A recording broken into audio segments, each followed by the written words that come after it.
وكل مجاهد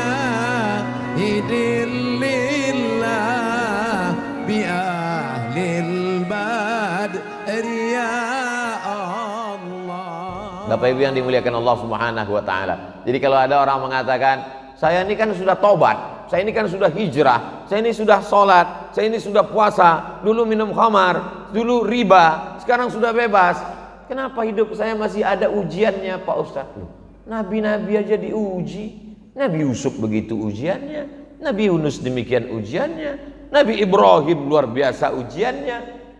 Jadi orang yang heran hidup ini penuh dengan ujian, itu sama dengan mahasiswa, calon mahasiswa ikut SNMPTN, Seleksi Nasional Masuk Perguruan Tinggi. Ketika masuk di dalam, dia nanya ke teman sebelah, kok ujiannya banyak sekali? Kata temannya sebelah, kamu salah masuk ruangan. Ini ruangan ujian, guys. Walaqad hammat bihi. Perempuan itu mau dengan dia. Wa hamma biha. Dan dia pun mau dengan perempuan itu.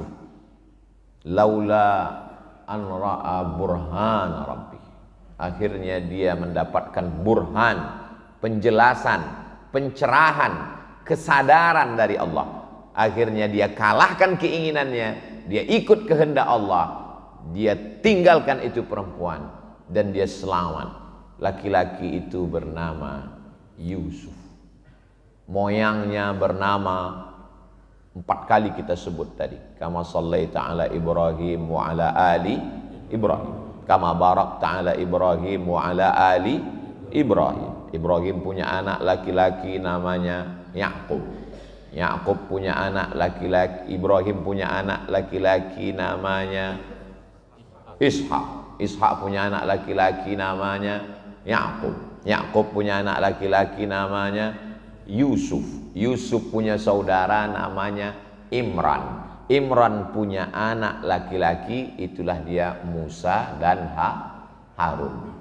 Yusuf punya saudara laki-laki namanya Yahuza. Yahuza punya keturunan sampai bawah menjadi raja-rajanya Yahudi.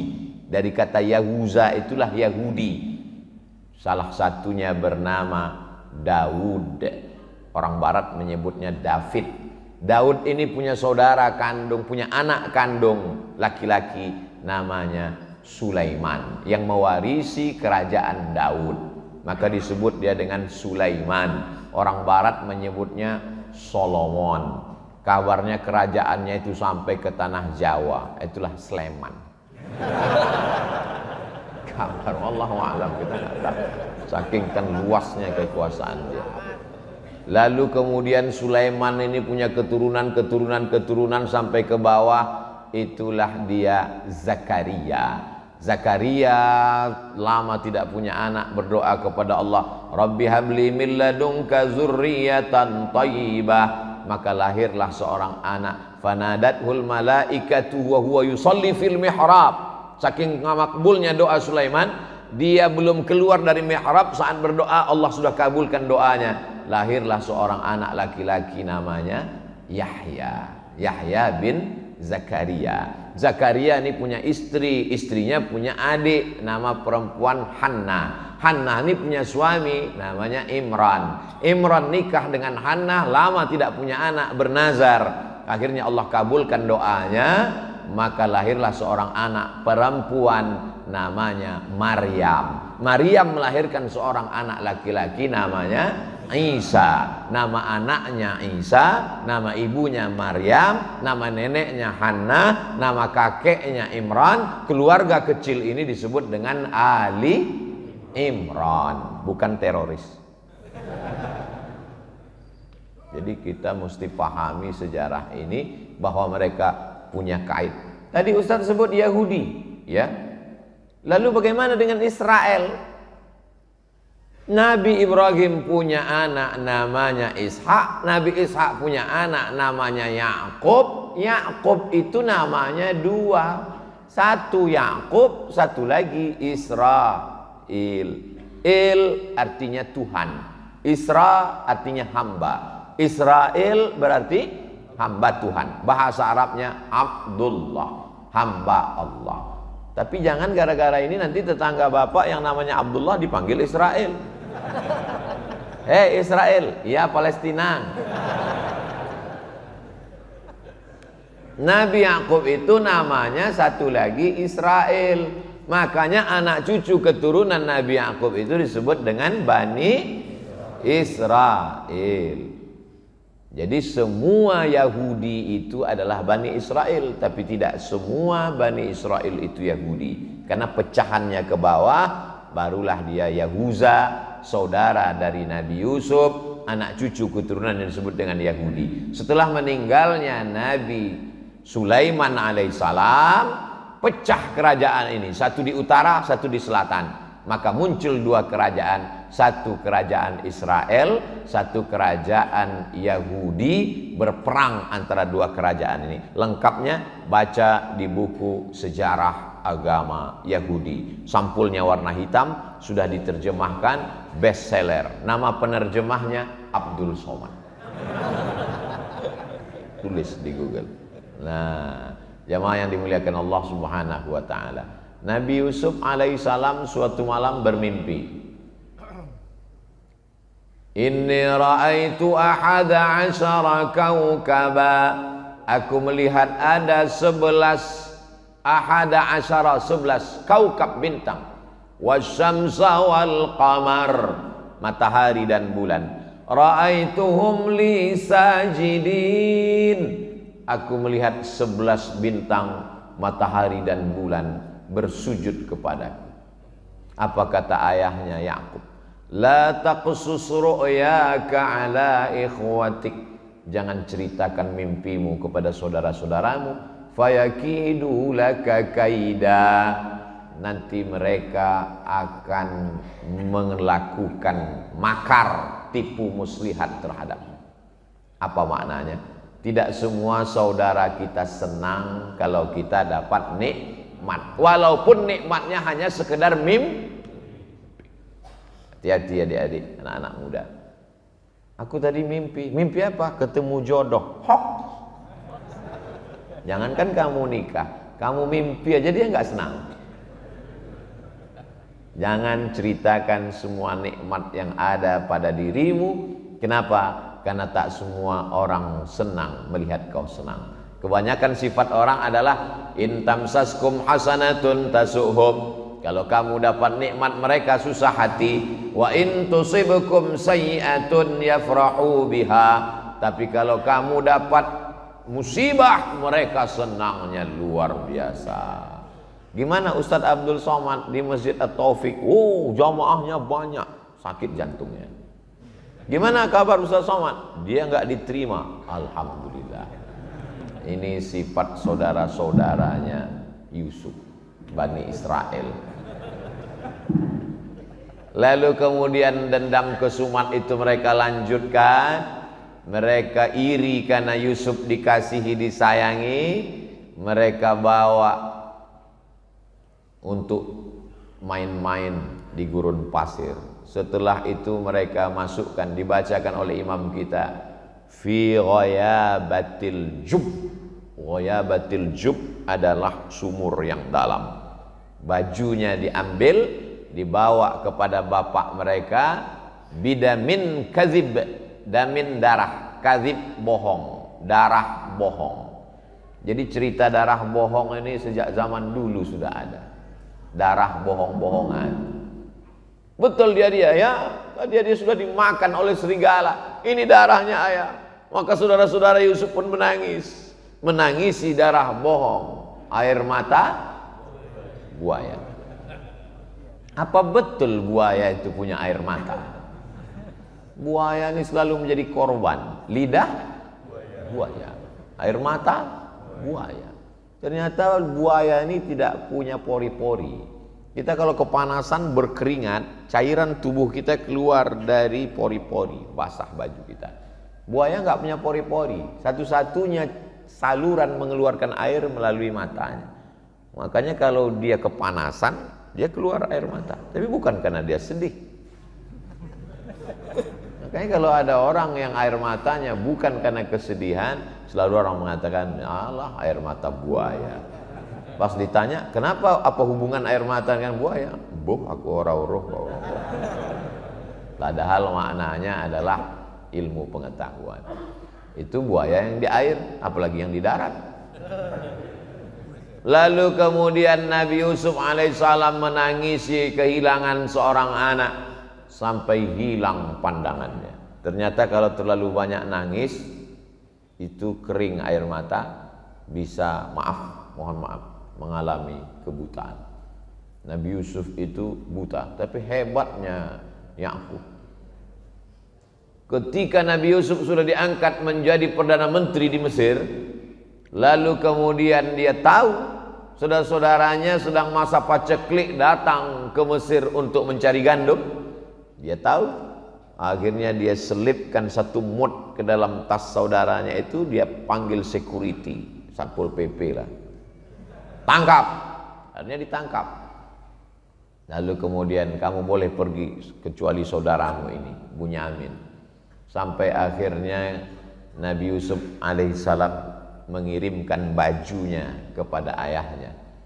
Idhabu biqamisi hadza, wahai saudara-saudara, bawalah bajuku ini, berikan kepada Yakub, ya'ti basira, nanti dia akan datang dalam keadaan matanya bisa melihat. Coba lihat bagaimana Allah Subhanahu wa taala mau menunjukkan kuasanya. Karena baju Yusuf, pandangan mata Yakub bisa hilang. Tapi dengan baju Yusuf juga pandangan Yakub bisa muncul kembali. Begitu Nabi Yakub mencium baju itu, apa kata dia? Inni la ajidu riha Yusuf. Aku mencium bau Yusuf. Ya'ti basira. Penglihatannya pun bisa datang kembali. Ternyata setelah diteliti, manusia ini baunya nggak sama. Sama seperti cap jari, cap jempol, nggak sama. Makanya ada detektor bau. Yang paling tajam penciumannya adalah cacing, bukan anjing. Cacing paling tajam menurut Imam Al-Jahiz. Memang cacing memiliki kekurangan. Dia nggak punya kaki, dia nggak punya kulit, dia nggak punya mata, dia nggak punya telinga. Kalau ada cacing yang bertelinga, bukan cacing, ular naga. Makanya dia hidupnya di dalam tanah. Tapi di tengah kekurangannya diberikan Allah SWT kelebihan. Apa? Penciumannya amat sangat tajam. Dia bisa mencium jarak radius 1 km. Jadi kalau Abdul Somad meninggal, ditanam di sini, di samping Masjid At-Taufik, itu 1 km semua cacing-cacing mencium. Wow, brownies. Mereka sudah siap. Kalau memang penciuman yang paling tajam itu adalah cacing, mengapa polisi Badan Narkotika Nasional tidak menggunakan cacing untuk mencium narkoba di airport? Karena cacing nggak punya kaki. Maka yang dipakai adalah anjing herder. Saya turun di airport, tiba-tiba ditahan semua. Semua penumpang dari Kuala Lumpur, jangan keluar dulu dari airport. Datang anjing, mendekat ke saya. Ingat dulu waktu kecil kata mak, kalau ada anjing baca tabat yada abilah abi watab. Dia baca tabat yada abilah abi. Dia yang lihat ke atas. Takutnya diselipkan orang narkoba. Keluar berita Abdul Somad tertangkap di airport bawa narkoba. Nauzubillah, nauzubillah, nauzubillah. Allah Subhanahu wa taala Maha Kuasa. Dengan baju yang dilumuri darah palsu, pandangan Nabi Yakub bisa hilang. Tapi dengan baju yang ada keringat Nabi Yusuf, pandangannya bisa kembali. Allah Subhanahu wa taala Maha Kuasa. Innama amruhu iza arada syai'an ayyaqula lahu kun fayakun. Jangan heran kalau bapak terlalu lama pergi keluar kota, ibu video call, diciumnya baju singlet bapak yang sudah 3 hari nggak dicuci. Kenapa? Mengobati rasa rindu, kata dia. Itu terjadi pada Nabi Yakub alaihissalam, cinta kepada Nabi Yusuf alaihissalam. Nabi yang paling lengkap kisahnya dalam satu surat dalam Al-Quran, Nabi Yusuf. Baca surat Yusuf. Makanya kadang ibu-ibu hamil datang ke kiai, Kiai tolong doakan saya. Didoakan. Wa'idzuki bikalimatillahi tammati min kulli syaitani wa hammati wa min kulli ainin lammah. Bismillahilladzi la yadurru ma'asmihi syai'un fil ardi wala fis sama. Nanti kalau saya di rumah bagusnya baca apa ya Kiai? Banyak-banyak baca surat Yusuf. Maksudnya supaya anaknya bertakwa seperti Nabi Yusuf. Digoda oleh Zulaikha, enggak mau. Maksud Kiai itu, tapi si ibu salah paham. Dia nganggap anaknya ganteng seperti Nabi Yusuf. Pas lahir ireng. Apa ini? Komplain sama Kiai. Kok anaknya orang ganteng piye Kiai? Kiai tersenyum. Bojone suaminya mana? Lo podo. Jadi bukan salah suratnya. Suratnya nggak salah, kita aja yang salah ngerti terhadap pesan-pesan agama. Jadi Nabi Yusuf ini gantengnya luar biasa. Bagaimana? Imra'atal azizi turawidu fataha.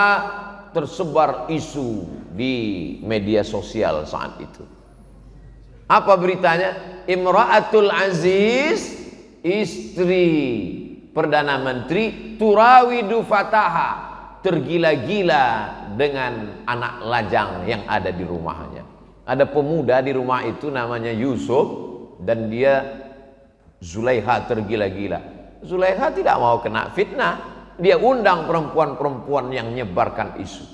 Dia panggil, kalian ngejek-ngejek saya, datang, dikasih makanan dengan pisau. Lalu setelah itu Nabi Yusuf disuruh keluar. Yusuf keluar. Nabi Yusuf keluar, apa yang terjadi? Qata'na aydiyahunna. Bukan qata'a. Kalau qata'a sekali motong. Qata'na aydiyahunna. Mereka memotong jari mereka berkali-kali dan gak sadar kalau Nabi Yusuf sedang lewat. Qata'na aydiyahunna. Mereka memotong jari mereka berkali-kali. Bukan buah itu yang dipotong, jarinya. Apa kata mereka? Ma hadza illa malakum karim. Ini bukan manusia, tapi ini malaikat yang luar biasa. Apa kata Zulaikha? Baru kalian tahu. Kalian baru ngelihat sekali aja potong, apalagi aku, kata dia. Aku serumah dengan dia, Beb. Terkadang kita mudah mengejek orang karena belum ngelihat. Begitu ngelihat seganteng-gantengnya foto model artis sinetron di Indonesia, apa pernah ada ibu-ibu yang sampai ngiris tangannya gara-gara itu? Enggak ada. Nabi Yusuf itu luar biasa. Orang kalau melihat dia hilang rasa sakit. Beda sama orang ganteng sekarang, melihat dia makin sakit. Nabi Yusuf itu kalau orang yang kurang ganteng duduk dengan dia, orang yang kurang ganteng itu kelihatan ganteng. Beda sama orang ganteng sekarang. Kita duduk dekat dia, dia makin ganteng, kita makin hancur. Nabi Yusuf itu mukjizatnya luar biasa. Lalu kemudian Nabi Yusuf mengatakan, apa kata dia? As-sijnu ahabbu ilayya mimma yad'unani ilaih. Aku lebih suka masuk ke dalam penjara daripada tarikan-tarikan dunia ini. Ternyata godaan ganteng itu luar biasa. Jadi kalau ada adik-adik anak-anak muda yang kalau keluar rumah itu sampai angkot-angkot nabrak tiang listrik saking gantengnya, ibu-ibu sampai masuk paret, itu mungkin setetes dua tetes darah Nabi Yusuf ada pada diri. Tapi dia tidak mau hanyut dengan dunia. Apa kata dia? As-sijnu ahabbu ilayya mimma yad'unani ilaih. Aku lebih memilih masuk ke dalam penjara. Nabi Yusuf di penjara, takdir Allah berkata ada orang di penjara itu yang bermimpi, mimpinya ditakwilkan oleh Nabi Yusuf. Akhirnya Nabi Yusuf keluar dan kemudian dia diangkat menjadi Perdana Menteri karena strateginya untuk mengatasi 7 musim kemarau. Akhirnya dia selamat. Lalu kemudian meninggal itu Perdana Menteri dan masa paceklik datang. Nabi Yusuf diangkat sebagai Perdana Menteri. Datang seorang perempuan minta gandum makanan. Nabi Yusuf masih ingat wajah perempuan ini. Loh, kamu kan Zulaikha? Iya. Suami kamu sudah meninggal? Betul. Dan masa kemarau 7 tahun dijualnya semua harta bendanya. Nabi Yusuf alaihi salam memuliakan Zulaikha, lalu kemudian dia berikan makanan, dan Nabi Yusuf minta izin kepada Allah untuk menikahi Zulaikha. Pada akhirnya Nabi Yusuf menikah dengan Zulaikha dan lahir 2 anak laki-laki, dan mohon maaf Allah mengembalikan kecantikan Zulaikha. Dan disebutkan dalam kitab tafsir Abul Fida Ismail Ibnu Katsir, namanya Tafsir Al-Quranil Azim, disebutkan dalam kitab tafsir Al-Baghawi, disebutkan dalam kitab Al-Bidayah wan Nihayah, bahwa ketika Nabi Yusuf malam pertama dengan Zulaikha, Zulaikha itu masih perawan. Ternyata suaminya itu tidak berhasrat kepada perempuan. Jadi Yusuf dan Zulaikha akhirnya menikah. Itulah makanya Pak Kuas selalu mendoakan pada acara pernikahan, Allahumma alif bainahuma kama allafta baina Adama, Allahumma jma' bainahuma kama jama'ta baina Adama wa Hawa. Satukan antara kedua mempelai ini seperti engkau satukan antara Nabi Adam dan Hawa. Wa alif bainahuma kama allafta baina Yusuf wa Zulaikha. Tautkan hati mereka berdua sebagaimana kau tautkan antara Nabi Yusuf dan Zulaikha. Ada yang komplain, jangan doakan karena hubungan mereka tidak baik. Ente pikniknya kurang jauh, Mas. Makanya baca kitab tafsir Al-Baghawi, baca kitab tafsir Abul Fida Ismail Ibnu Katsir, baca kitab Al-Bidayah wan Nihayah. Ternyata Nabi Yusuf itu akhirnya menikah dengan Zulaikha dan punya anak 2 orang laki-laki, dan hubungan mereka bukan hubungan perselingkuhan, dan mereka akhirnya hidup bahagia. Mudah-mudahan adik-adik juga cepat ditemukan dengan jodohnya insyaallah. Yang bilang amin yang anak muda aja. Soalnya ibu mengawasi dari atas. Pak Ustadz, kami amin itu bukan untuk kami, untuk anak-anak kami. Betul. Tapi kalau malaikat mengaminkan untuk kami juga, apa masalahnya kan? Senyum tanda setuju. Bapak Ibu yang dimuliakan Allah Subhanahu wa taala, faqsusil qasasa, ceritakan kisah-kisah itu. Maka isi Al-Qur'an itu banyak kisah. Kisah tentang orang ganteng, Nabi Yusuf. Kisah tentang orang sakit-sakitan, Nabi Ayub. Kisah tentang orang yang terbuang dimakan ikan, Nabi Yunus. Kisah tentang orang yang punya kekuasaan sampai jin pun tunduk kepadanya, Nabi Sulaiman. Kisah tentang orang yang luar biasa kekuasaannya, Nabi Daud. Jadi kita tinggal cari kisah yang sesuai dengan kita aja. Pak Ustadz, saya ini gelisah. Kenapa? Banyak sekali yang nembak saya karena ganteng. Yusuf. Pak Ustadz, saya ini terbuang, tidak dipedulikan orang. Nabi Yunus. Kurang apa lagi di dalam perut ikan. Di dalam 3 kegelapan, gelap malam, gelap lautan, gelap perut ikan. Tidak ada satupun yang bisa menolong. Apa yang diucapkannya dalam perut ikan? La ilaha illa anta subhanaka inni kuntu minaz zalimin. Akhirnya dia dimuntahkan ikan ke tepi laut, di pantai, dalam keadaan sehat walafiat, dan ditumbuhkan Allah tanaman yaktin, labu. Makanya orang yang sakit opname dikasih makanan labu. Saudara kita Ustadz Yunus sedang sakit, kita doakan mudah-mudahan diberikan Allah kesehatan. Bapak Ibu yang dimuliakan Allah Subhanahu wa taala. Jadi kalau ada orang mengatakan, saya ini kan sudah tobat, saya ini kan sudah hijrah, saya ini sudah sholat, saya ini sudah puasa, dulu minum khamar, dulu riba, sekarang sudah bebas. Kenapa hidup saya masih ada ujiannya, Pak Ustadz? Nabi-nabi aja diuji. Nabi Yusuf begitu ujiannya, Nabi Yunus demikian ujiannya, Nabi Ibrahim luar biasa ujiannya. Jadi orang yang heran hidup ini penuh dengan ujian, itu sama dengan mahasiswa, calon mahasiswa ikut SNMPTN, Seleksi Nasional Masuk Perguruan Tinggi. Ketika masuk di dalam, dia nanya ke teman sebelah, kok ujiannya banyak sekali? Kata temannya sebelah, kamu salah masuk ruangan. Ini ruangan ujian, guys. Ini bukan ruang untuk bersenang-senang. Cuman ujiannya macam-macam. Ada diuji jadi orang kaya, ada diuji jadi pejabat, ada diuji jadi orang ganteng, ada diuji jadi orang susah, diuji jadi orang bangkrut. matahari terbit. Hebat Masjid At-Taufik, matahari terbit bunyi. Setiap bunyi matahari terbit, setiap bunyi matahari terbit, setiap bunyi matahari terbit. Tapi bukan karena dia bunyi lalu matahari terbit. Ada orang sakit, meninggal. Ada orang sakit, meninggal. Ada orang sakit, meninggal. Tapi jangan ambil kesimpulan bahwa setiap sakit meninggal. Berapa banyak orang nggak sakit? Banyak orang salah mengambil kesimpulan. Asal bunyi matahari terbit. Matahari terbit berarti sudah terbit matahari. Tapi kita belum boleh sholat sunat isyraq 2 rakaat. Karena saat matahari terbit itu adalah waktu 2 tanduk setan yang dipakai untuk menyembah berhala Lata, Uzza, Manat, Hubal, Jibti, Taghut, Naham. Lewatkan kaidah shibrin, setinggi tombak. Setelah diukur menurut ilmu astronomi 12 menit.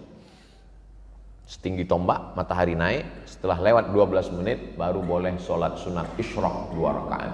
Man sholat subuha fi jama'atin, siapa yang sholat subuh berjamaah, summa qa'ada yadhkurullah, duduk berzikir dengan Allah hatta tatlu'asy syams, sampai terbit matahari, summa yusalli rak'ataini, sholat sunat 2 rakaat, kanat lahu ka ajri hajjatin wa umrah, dapat pahala seperti haji dan umrah. Tamah, sempurna, sempurna, sempurna. Hadisnya hadis hasan, tidak ada ikhtilaf di antara ulama, boleh diamalkan, baik. Maka nanti kita setelah 12 menit sholat sunat isyraq 2 rakaat. Ketika bapak ibu sedang sholat sunat isyraq, disitulah saya pulang. Itu suasana yang paling aman untuk pulang. Jamaah yang dimuliakan Allah SWT, mudah-mudahan kita selalu istiqomah untuk sholat subuh berjamaah, sholat sunat. Melawan keinginan ngantuk, lulus. Melawan keinginan nggak mau ke masjid, lulus. Melawan keinginan telinga nggak mau dengar pengajian, lulus. Melawan keinginan mata untuk melawan, lulus. Tapi ada yang kita nggak lulus, melawan keinginan untuk numpuk harta. Kerjanya jama'a malau wa'ad dada. Jamaah ngumpul, ad-dada ngitung. Ada ternyata jenis manusia seperti dalam Quran. Kerjanya cuma ngumpul, ngitung, ngumpul, ngitung, ngumpul, ngitung, mati. Nggak pernah dipakai untuk sodako, nggak dipakai bangun masjid. Sampai jam 2 malam kerjanya ngumpul, ngitung, ngumpul, ngitung. Tanah ini 5 miliar, ini 5 miliar, ini 10 miliar. Mati. Inilah orang yang disebut jamaah malau wa'adada. Kalau kebetulan ada jamaah kawan, tetangga, sahabat yang hobinya gini, kalau dekat dengan dia baca jamaah malau wa'adada. Dia kamu hanya ngumpul, ngitung, ngumpul, ngitung. Padahal uang itu hanya sekedar numpang di rekening aja. Habis itu meninggal dunia, buku tabungannya tinggal, uangnya tinggal. Mohon maaf jangan tersinggung. Orang di Semarang pernah nggak ninggal bawa kartu ATM? Nggak ada gunanya. Kalau mau uang itu pakailah untuk, oh ini pasti penggalangan dana untuk pesantren Ustaz Abdul Somad nih ujung-ujungnya. Enggak. Untuk menyelesaikan Masjid Subulus Salam 2. Saya sudah ngelihat dengan mata kepala saya sendiri, datang kemarin ngelihat dindingnya, tiangnya, belum disemen lantainya, investasi. Bapak Ibu sekalian datang nanti ke daerah apa namanya? Wono Plumbon Mijen. Saya sudah ngelihat, tapi kalau disuruh ke sana lagi nggak tahu jalan. Datanglah ke sana, lihat. Saya mau setelah saya tausiah ini, jamaah ini akan datang ke sana, bertanya kepada Pak Kiai berapa sak semen lagi, berapa lagi pintu kosen, jendela yang perlu dibantu, keramik semuanya. Mau bantu? Enggak, nanya-nanya aja dulu, survei aja dulu. Tapi yang dimuliakan Allah Subhanahu wa Ta'ala, ada orang-orang ketika kantong-kantong ini lewat, dia pura-pura khusyuk dengar ceramah. Enggak apa-apa, mungkin bisa melalui transfer banking. Ma'akal tafa'afnaita, duit yang kau tabung, kau simpan, kau cari, busuk, dimakan, busuk. Wa malabista, dipakai, lapuk. Wa matasaddaqta, yang diwakafkan, disedekahkan, itulah yang akan menjadi bekal menghadap Allah Subhanahu wa taala. Ternyata setiap pagi itu malaikat dikirim dua. Malaikat yang pertama berdoa, Allahumma ati munfiqan khalafa. Orang yang bersedekah berilah dia ganti ya Allah. Yang tidak bersedekah dikirimkan juga malaikat. Allah tuh adil. Yang nggak mau bersedekah dikirim juga malaikat. Kata malaikat, Allahumma ati mumsikan talafa. Yang tidak mau sedekah berilah dia kebinasaan ya Allah. Hadisnya sahih, bukan doa saya, doa malaikat. Doa saya belum tentu makbul, doa malaikat pasti makbul. Kata malaikat, yang tak bersedekah berilah dia kebinasaan. Nah, jadi yang tak bersedekah hati-hati aja. Berawal dari pertama sendal hilang, habis itu nggak lama helm hilang, habis itu suami dilarikan pelakor. Ustadz ini nakut-nakuti ibu-ibu aja. Yang kerja nyari uang kan bapak. Memang betul. Tapi yang megang uang bapak, ibu. Makanya kantongnya sebar ke ibu-ibu. Bapak ibu yang dimuliakan Allah Subhanahu wa taala, yang dititipkan Allah Subhanahu wa taala begitu banyak, tapi yang dimintanya tidak banyak. 2,5% zakat. Bisakah zakat untuk masjid? Menurut mazhab Syafi'i, nama imamnya Fakhruddin Ar-Razi, meninggal 606, dikutip oleh Mufti Al-Azhar Mesir Syekh Atiyah Saqar, bisa zakat untuk masjid masuk asnafnya ke fisabilillah. Innamas shadaqatu lil fuqara wal masakin wal amilina 'alaiha wal muallafati qulubuhum wa fir riqab wal gharimin wa fi lillah wa benis sabil. Itu maka pemerintah Malaysia menyalurkan zakat untuk mahasiswa yang ada di Al-Azhar Mesir. Teman saya orang Malaysia, saya tanya, kamu dapat beasiswa? Ya, dari mana? Dari rumah zakat, kata dia. Berapa satu tahunnya? 6.000. 6.000 ringgit kali 3.000, 18 juta. Kamu dapat juga? Saya bilang saya dapat.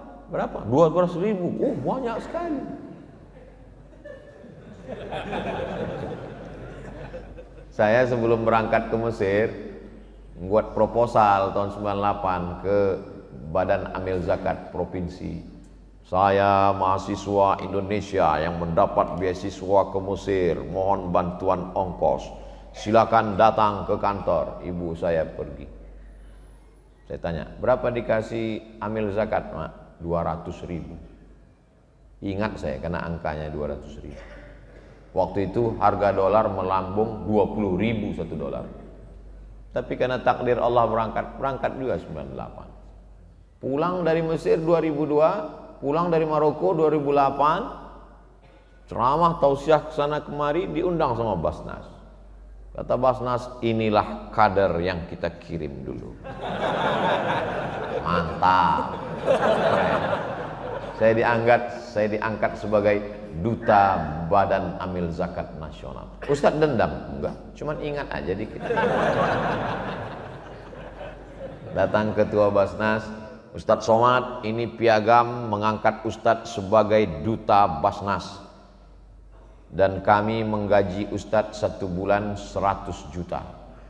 Saya bilang enggak usah gaji saya. Kemana-mana saya akan suarakan ke masyarakat supaya bayar zakat ke Badan Amil Zakat Nasional. Yang diberikan Allah kepada saya bisa kuliah S1, S2, S3 enggak bayar sama sekali. Itu sudah lebih daripada apa yang diberikan keinginan dulu. Saya enggak pernah cita macam-macam. Itu diberikan Allah Subhanahu wa taala begitu saja. Apa yang diberikan Allah lebih baik daripada yang diberikan manusia.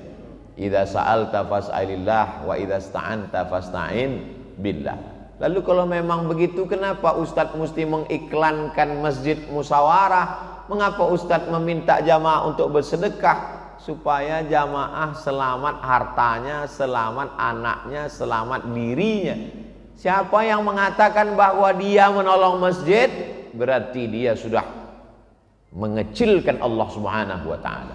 Masjid itu milik Allah. Tidak kita tolong pun masjid akan tetap berdiri. Maka kalau kita menyumbang untuk masjid, bantu fakir miskin, nolong anak du'afa, sesungguhnya kita bukan menolong mereka, tapi kita sedang menolong diri kita sendiri di hadapan Allah Subhanahu wa taala. Pemahaman kita bersedekah mesti begitu. Kalau tidak kita nanti Masjid Musyawarah yang kemarin Ustadz Somad penggalangan dana udah selesai ya. Kalau bukan karena saya, siapa kita? Kita lahir ke atas dunia, telapak kaki kita 2 jari lebarnya, panjang kita sejengkal, bahasa kita cuma nangis. Mau makan nangis, mau minum nangis, mau nangis. Nggak ada bahasa yang lain. Sampai akhirnya kaya raya, punya kekuasaan, hartanya banyak. Allah cuma minta 2,5%. Itu pun dia simpan mati. Sampai akhirnya mati dalam keadaan tidak membawa apa-apa. Akhrajakum min butuni ummahatikum. Allah mengeluarkan kamu dari rahim perut ibu kamu. La ta'lamuna syai'an. Kamu tidak tahu apa-apa. Namamu pun diberikan orang lain. Jangankan nama, jangankan harta, namamu pun diberikan orang lain. Mohon maaf, siapa yang lahir sudah bawa nama sendiri? Ustadz namanya siapa? Abdul Somad. Itu Ustadz bawa sendiri? Enggak, dikasih orang lain. Orang tua zaman dulu kalau punya anak itu dia nanya ke kiai, ini anak saya dikasih siapa? Kiai ngasih nama, anak kamu ini kasih namanya Muhammad Solah. Jadi nama saya dulu dikasih Muhammad Solah. Solah di kampung saya nama ikan. Kata mak saya, masa nama anak saya ikan? Dia nggak ngerti bahasa Arab. Padahal bahasa Arab itu solah pakai h kecil, itu artinya bagus. Muhammad Solah. Sampai dirobah. Robah kiai, ini robah nama saya jadi Abdus Somad. Kul huwallahu ahad, Allahus Somad. Somad itu Allah, tapi ini bukan Allah. Ini Abdus Somad, hambanya Allah Subhanahu wa taala. Ta'isa abdud dinar, ta'isa abdud dirham. Hamba harta binasa, hamba dinar, hamba emas, hamba dirham, hamba perak. Jangan hambakan dirimu kepada harta, tapi hambakan dirimu kepada Allah. Makanya nama yang paling bagus adalah nama yang menghambakan diri kepada Allah. Abdullah, Abdurrahman, Abdurrahim, Abdus Somad. Jamaah yang dimuliakan Allah Subhanahu wa taala. Masjid At-Taufik bisa cantik, indah, luar biasa. Memandang ke atas, kubahnya, lampunya indah semua. AC-nya lengkap, jamnya. Ini penataan jam nih bagus. Masjid-masjid yang lain tolong tiru bagaimana meletakkan jam. Supaya khotib tahu dia. Penceramah pun tahu dia kapan dia mesti mengakhiri, tahu. Mau melihat ke samping ada 604, lihat ke depan ada, ke samping bagi jamaah melihat ada. Karena jamaah ini bingung kadang kalau Ustadz ini ceramah, kapan penderitaan ini berakhir. Tapi kalau Ustadz Somad yang ceramah mereka tahu 60 menit, nggak akan lebih 600 ml. Tapi mestinya Masjid At-Taufik ini nggak sampai 60 menit. Kenapa? Botolnya kecil. Jamaah yang dimuliakan Allah Subhanahu wa taala. Manusia itu ingin kepastian. Manusia itu ingin kepastian. Tapi ada satu yang tidak dipastikan Allah supaya kita tidak putus asa. Apa itu? Umur dan rezeki. Umur itu tidak dia berikan kepastian. Bayangkan kalau bapak ibu dikasih kepastian. Umur kamu 63 tahun. Tiba-tiba subuh ini ada yang umurnya 62 tahun, 11 bulan, 29 hari, kurang 3 menit. Apa enggak nangis saja bawaannya? Kita selalu optimis bahwa umur kita panjang. Yang tua jangan putus asa, yang muda jangan terlalu bangga. Yang sakit jangan depresi, yang sehat jangan sombong. Berapa banyak orang yang divonis sakit mati sampai hari ini nggak mati-mati, dokter yang memvonis sudah meninggal duluan. Mohon maaf Pak Dokter, Bu Dokter, jangan tersinggung. Saya kalau sakit masih ke dokter. Anak saya sakit ke dokter. Mau melahirkan istri saya ke rumah sakit. Tapi saya tidak menambah rukun iman jadi 7 dokter spesialis. Iman kita kepada Allah SWT. Tapi ke rumah sakit, ke dokter makan obat adalah ikhtiar dan usaha. Sampai akhirnya kita mati menghadap Allah, diantar ke liang lahat. Yatsba'ul mayyita salasun, yang mengiringi mayat ke liang lahat cuma 3. Yang pertama mal, bahasa Arabnya mal, artinya miring. Condong. Harta itu bahasa Arabnya mal. Orang barat nyebutnya mall. Kenapa mal itu disebut miring? Karena hati kita condong ke harta. Ada masjid, ada mall. Hati kita condongnya kemana? Ke mall. Itu maka disebut dia mall, miring. Hati kita miring, condong ke sana. Harta mengiring ke liang lahat. Mobil mahal, mewah, ikut ngiring sampai ke pelataran parkir. Ahluhu, keluarga, anak, cucu, mantu, kawan, sahabat, jamaah, ramai datang mengiring ke liang lahat. Tapi pas masuk ke dalam, tetap only you, tetap kau hanya sendiri menghadap Allah. Yarji usnani, yang dua pulang ke rumah. Mereka hanya sekedar cerita. Kasihan ya, almarhum Ustadz Somad meninggal, jamaahnya banyak, followernya 6 juta. Yang di Instagram, yang belum follow, tolong follow, subscribe, like, share, and comment. Ternyata hanya di dunia saja. Setelah itu mati menghadap Allah sendirian. Saya sudah ngelihat pejabat ninggal sendirian, orang kaya ninggal sendirian, suami istri yang katanya sehidup semati sendirian.